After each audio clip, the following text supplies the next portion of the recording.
So today I'm going to be inking this commission that I got while at MTAC. So MTAC 2017 Haiku. And it is a commission of Bayonetta, and I'll be inking it with a brand new Kuretake Fudego Koji, as my old one has given up the ghost from so many MTAC commissions. So if you guys are not familiar, these are fude pens, which are some of my favorite inking utensils. And anytime I do an inking video, I pretty much always recommend that you go with fude pens. They are a fantastic alternative if you're used to using technical pens. And when I see artists using technical pens, I just can't understand it anymore, especially if they're going for black. If you're rendering like inorganic things, buildings, things with hard edges, then maybe you wouldn't want to use a fude pen. But for people, places, and things that are organic and lively, these are great. And when I see people building up their lines bit by bit, pass by pass, it's like, goodness, you need the gospel of fude pens. So we're going to be inking this piece today, and I hope you guys will enjoy it.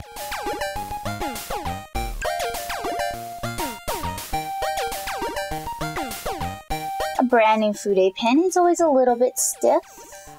That can be great though, because the old one that was dying on me was so mushy that it was getting really hard to ink with. And I order mine in packs of 3 from Amazon, although they are getting a little easier to find in the US. I still have yet to see them in too many brick and mortar stores. I think Sakura of America offers, well, I know Sakura of America offers the Copic and waterproof Pigma Pro markers, and those are great. They're not markers, they're technical pens. Well, they're brush pens, sorry, can't even. And those are great, and that's another reason why I wonder why people insist on using technical pens and taking 4 times as long when they could be using brush pens and fude pens. It just takes a little bit of extra practice.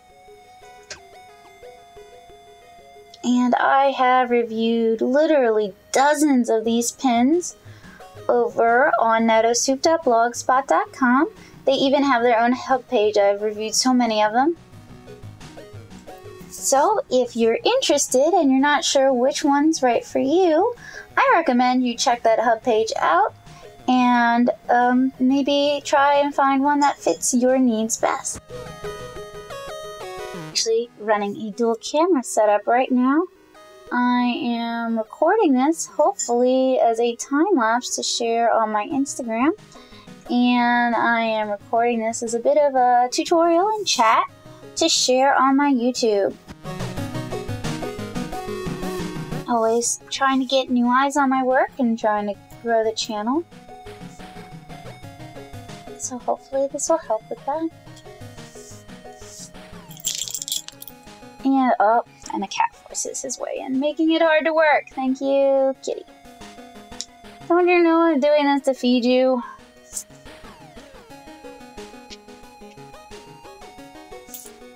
As you guys can see, the fude pen only takes really 1 pass. It's quite easy to get, just make up your mind, dude.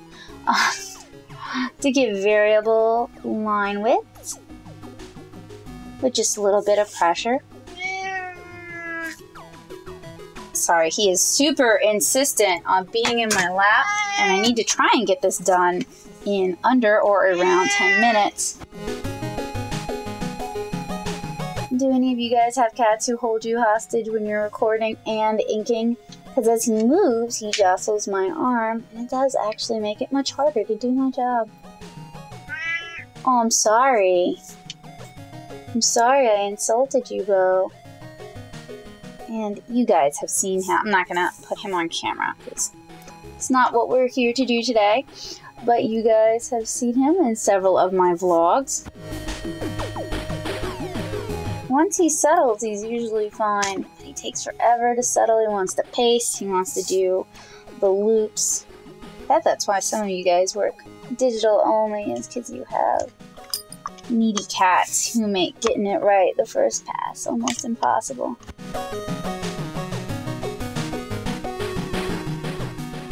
So I was all set to finish this commission at MTAC, And then I drank from a non-sealing water bottle, and I dropped it because my hands were shaking really bad and I was really tired.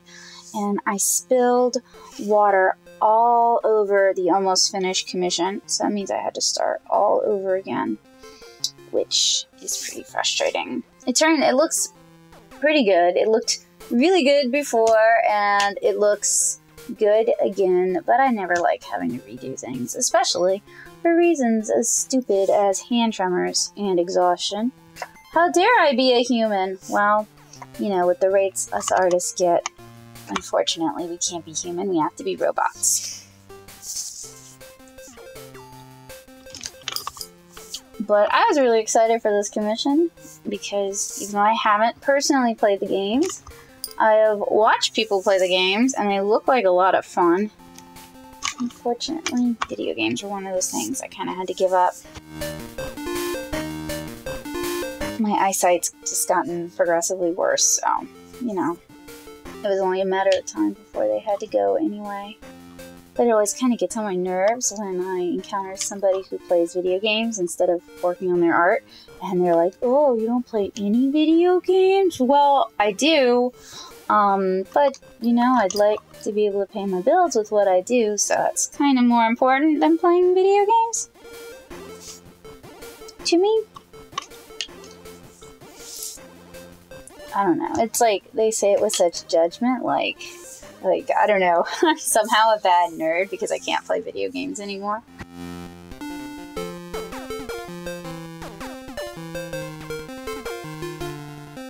And as we chat, my cat is getting, like, increasingly agitated that I'm doing this and not petting him. He really doesn't understand where the kibble comes from. And me saying that I can't play video games anymore is absolutely not a judgment call on other artists who do. It's more like, you know, I usually don't judge other artists by how they spend their free time. So I don't really appreciate when people give me a hard time for the things I don't do. Because, you know, you can't do everything. It's pretty dang hard to do the conventions and to do this channel and to do the blog and to do a webcomic and to do freelance. You know, something's got to give. And I don't mind the thing that had to give being just playing any video game that comes out that month, you know. I am playing Breath of the Wild and I'm really enjoying it. And so I would appreciate it if people didn't post spoilers to Twitter. But, you know, I think some people can't understand how it's possible to enjoy a game and not ruin it for other people by giving away everything that's going to happen. You can do it. It's possible. It's possible not to ruin something for other people.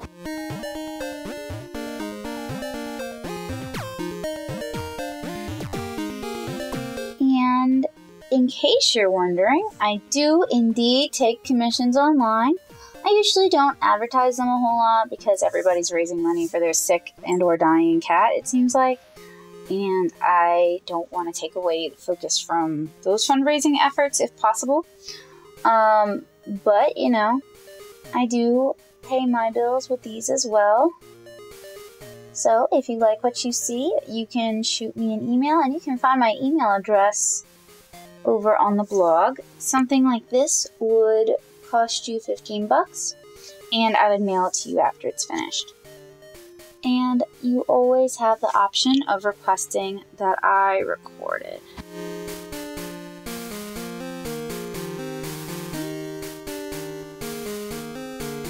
And while I fill a lot of commissions at the show, regardless of what the show is, that's a huge seller for me. My favorites are the ones that I had a chance to fill at home instead. They always turn out so much nicer because I have more time to dedicate to them, and I'm able to eat properly and get enough sleep. And I'm not trying to glorify the starving artist or the what's the word?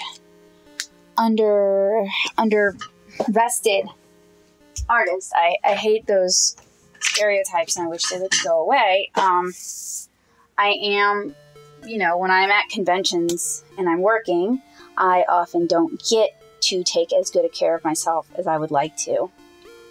Basically, even if I do a really good job preparing before the show and I'm really trying to push take-home commissions, what ends up happening is, given the nature of the audience, people want their commissions at the show. They're not interested in take-homes for the most part, so I end up doing the same old dumb stuff I always end up doing because I am reliant on that income. There, sorry, I had to adjust that because I didn't apparently draw that all the way in. So even though I always resolve, you know, it's going to be different this show, I'm really going to push the at-homes, I still end up making a significant portion of my income. Come on, cat, really? Doing take-home, at show commissions. So that means I don't, you know, yes, I know, and you eat all my money. I don't necessarily get to take lunch breaks. So, I've started, yes, I know, bringing Soylent to the show to drink for breakfast. And I'll tell you something, if you're not in that, like, programmer community that kind of idolizes, yes, I know, Soylent and that sort of a lifestyle, Soylent is a poor, sad meal. But it's a meal. And it means I can stave off, you know, hand tremors for a couple of hours until I get a chance to take a break. I don't know. I guess I'm telling you guys this because I get a lot of people who, like, glorify the idea of doing conventions as a significant portion of income. Or they see what I'm doing and they'll literally say to my face, well, I could do that. And it's like, yes, you could theoretically do a whole lot of drawing. You could. That is a thing that you are capable of doing, and I would never be the one to shut you down. However, there is a lot of sort of strenuous, frustrating aspects of the job that you are not going to realize and you're not going to believe me about until you experience it for yourself, and then you're like, it's not so easy after all. But no one ever comes back and is like, you know, Becca, I told you I thought what you did looked super easy and that I could do it, and I gave it a try, and I realized that it's actually quite difficult and requires a fair amount of skill, dedication, and perseverance. I didn't realize that beforehand. Thank you for trying to warn me. No one ever does that. Heck, people don't even come and say thank you most of the time. Even when I help them with good advice that they can act upon, that isn't like, come on, commissions are hard, okay? Anyway, so, enough about that. I think this is about done for now. So I'm going to go ahead and scan this, and then I'm going to go ahead and color in the spot blacks. So I will see you guys in a bit. So I return, and now we're going to do the spot blacks, and I've got my reference up. It's a little bit difficult to see. I'm having to do something, you know, I'm kind of tempted just to leave it as is because I really cannot see my reference, and I'm also a bit afraid that I'm going to lose a lot of this detail. Let me see if I can't come up with something. Alright, let's try it this way. And I am using a Pentel pocket brush that has been filled with platinum carbon black fountain pen ink, which is a pigmented fountain pen ink that I actually like better than the ink that comes in the Pentel pocket brush. I also got tired of having to replace the cartridges, so I converted it to an eyedropper filled pen, and you guys can actually find a tutorial on how to do that here on this channel. I think for some of you artists that's going to be incredibly useful. And I use these brush pens pretty often, actually, because they're refillable, and because with a little bit of ingenuity, I can refill them with the ink of my choice. They're sort of my preferred pen for fills and washes. And I have also tried filling water brushes with inks of my choice, but you know, the Pentel pocket brush just seems to work a lot better for this purpose. I'm not really sure why.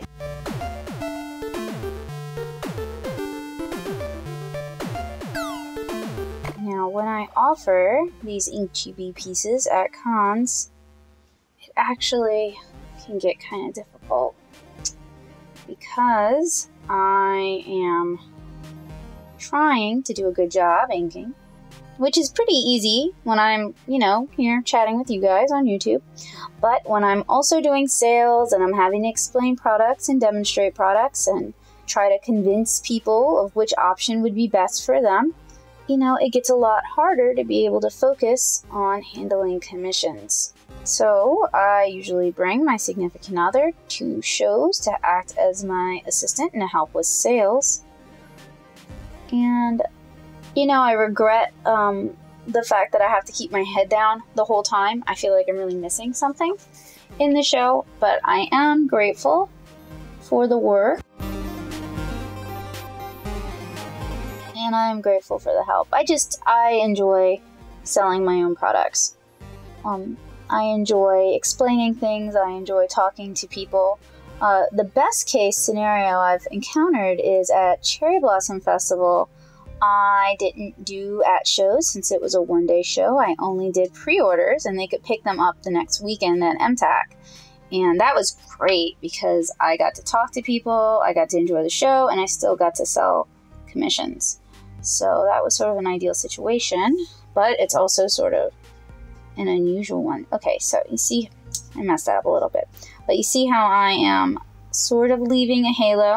You want to leave the halo on the items that are behind the other item that's black. So we have her shoulder, and then we have the feathery thing, and we left the halo on the feathery thing. And that sort of helps keep the illusion of depth as we ink the piece.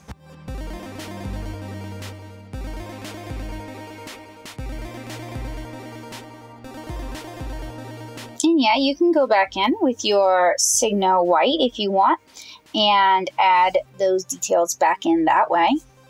It's a perfectly valid way to do it. To me, it sort of loses some of that sort of the American inks aesthetic, which I actually really like. I actually prefer that aesthetic to like the lighter sort of manga-esque inking aesthetic. On my work, it actually comes across as very cartoony, which is fine.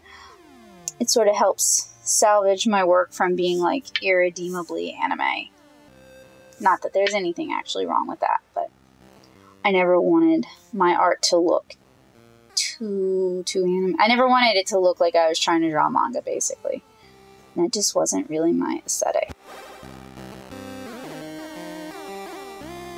Not really.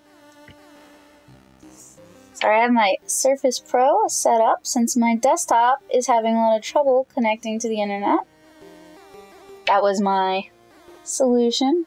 We'll see if it salutes. Oh, up comes the cat again. Anytime I'm at the computer, he wants to be on my lap and he wants attention. If only I could bring him to shows, he would remind me not to work too hard. So I wouldn't have much of a choice. Yes, I know you want pets.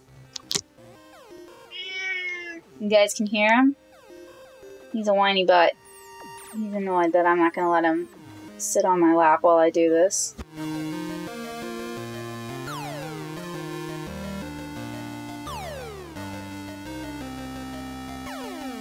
And I'm going to allow these inks to fully dry before I go ahead and do white corrections and white details, because it's kind of the last step.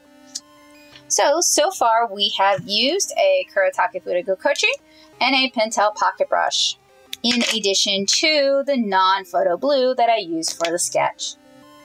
Now that the inks have had a chance to dry, I'm going to start adding some details in white. And for that, I've got a Signo pen, and I've also got my Copic Opaque white, as well as a glass of clean water and a brush.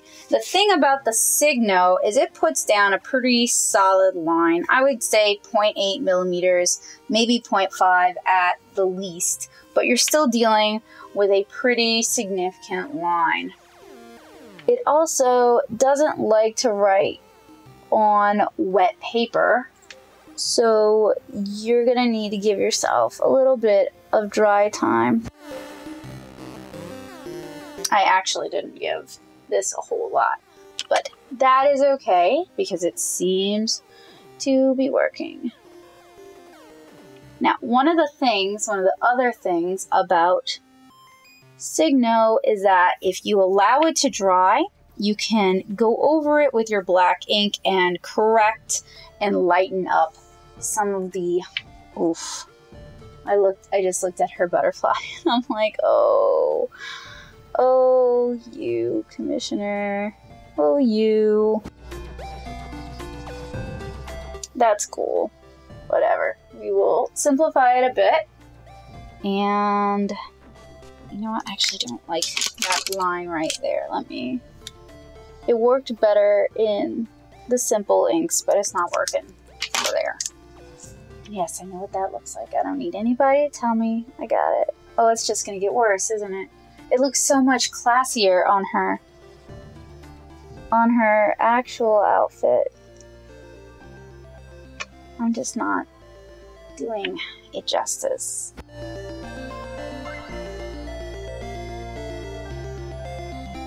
Now, if you are familiar with an artist, and I'm sure you are, who can do all of these super tiny details on a super tiny thing and it looks perfect, it is probably because that artist is doing it digitally, which is a great way to do it. I'm not knocking it. But every medium has its selling points and its shortcomings. So once this is done, I'm actually going to scan it again and then pop the original into the mail for the person who bought it. So she will actually own these inks, these pigments, this time on paper. And that's something that with digital art, as wonderful as it might be, you're never going to get. You're never going to own the true original. Unless I guess you buy the computer off the person. But really, who is so invested in owning the one and only that they would even be willing to do that? I'm sure there's somebody. There are some Kickstarter campaigns that, like, the art tiers just get really, I don't want to say crazy, because I think it's wonderful that people are willing to pay for art that they love, but, like, there are people who are really willing to pay for art that they love. So I am aware that there are people who would pay for that. But your average customer is certainly not going to be that person. How to fill the insides of those, at least some of them.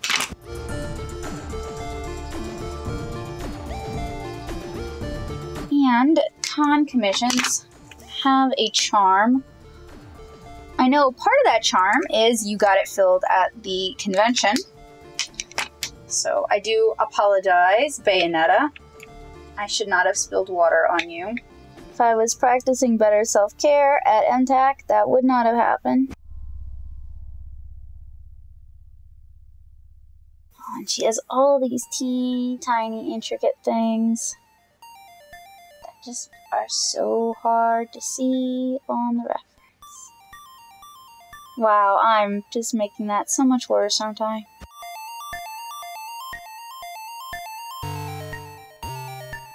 Alright, so time to go back in with the Fudego Kochi and thin up some of the lines. And also add some details, hopefully. And hopefully thinning up some of those lines will help make it look a little bit more delicate.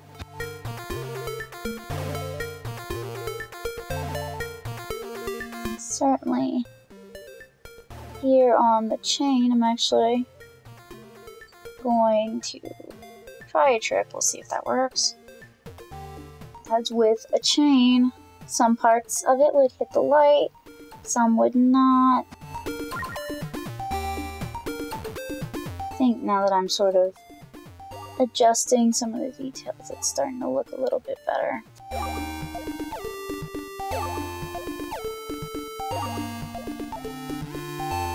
Also have to be careful because that area over there, right here, is still a little wet.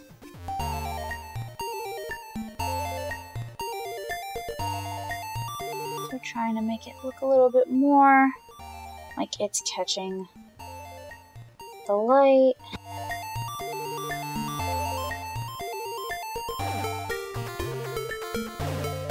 Alright, so I think we are finished with this con commission in inks. I hope you guys enjoyed this demonstration. I hope you found it inspiring. I hope it enlightened you as to some of the things that a commission artist at a convention might have to do or might have to be capable of doing. I hope you guys feel inspired to give it a shot yourself, but only if, well, hang on, actually, I think there's one more detail I want to add. Isn't that how this goes? But I do hope that if you saw this and you were like, well, I can do that, I do want you to try. I don't want you to just be completely discouraged. I just don't want you to think it's going to be the same as drawing at home, because it's really not.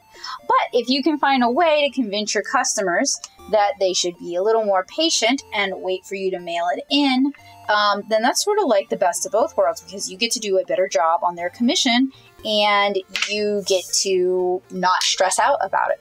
So thank you guys so much for watching. I hope I see you again really soon. If you like my commission style, if you'd like one of your own, you can email me for a quote. So I'll see you guys again later. Bye guys!